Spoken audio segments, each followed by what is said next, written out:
Hello everyone, আজকে আমরা বাড়িতেই বানালাম রেস্টুরেন্টের স্টাইলের একদম গরম গরম জুসি চিকেন স্যাটে। আপনারা তো অনেকেই অনেক রকমভাবে বানিয়েছেন, তবে একবার এরকমভাবে বানিয়ে দেখবেন। তো এটা বানানোর জন্য প্রথমেই আমরা 500 গ্রাম চিকেন নিয়ে নেব।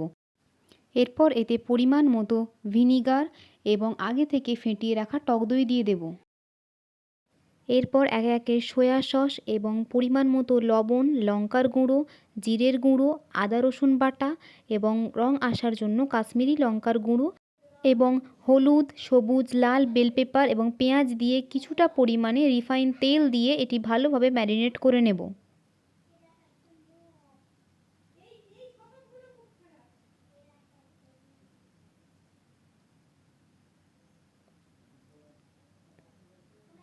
ম্যারিনেট করার পরে দেখতে পাচ্ছেন কালারটা কত সুন্দর এসেছে। এরপরে 1 ঘন্টার জন্য এটি চাপা দিয়ে দেবো। তারপরে আবার চাপাটা খুলে দেখব কত সুন্দর এটি ভালোভাবে ম্যারিনেট হয়ে গেছে। এরপর একটি কাঠিতে এক এক করে সবগুলো ভালোভাবে সাজিয়ে নেব।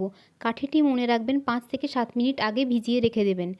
এতে হলুদ বেল পেপার, পেঁয়াজ, চিকেন, এরপরে আবার পেঁয়াজ, লাল বেল পেপার, আবার পেঁয়াজ, তারপরে চিকেন দিয়ে সবশেষে সবুজ বেল পেপার দিয়ে সুন্দর করে সাজিয়ে নেব।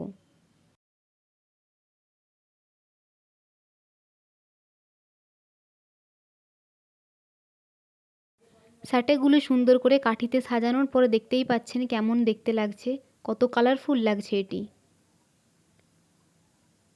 এরপর গরম তেলেতে এক এক করে সব স্যাটেগুলি ভাজতে দিয়ে দেব।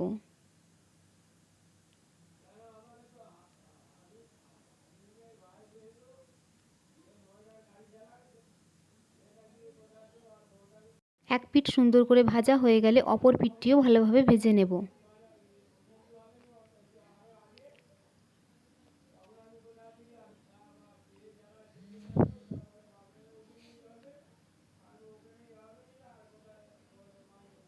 স্যাটেগুলি উল্টে পাল্টে ভালোভাবে ভেজে নেওয়ার পরে এক এক করে সব তুলে নেব।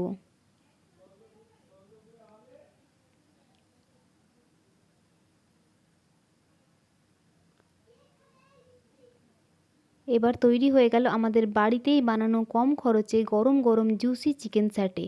একদম রেস্টুরেন্টের স্টাইলের এটি বানানো হয়েছে। অবশ্যই বাড়িতে ট্রাই করে দেখবেন এবং চ্যানেলটি সাবস্ক্রাইব করবেন।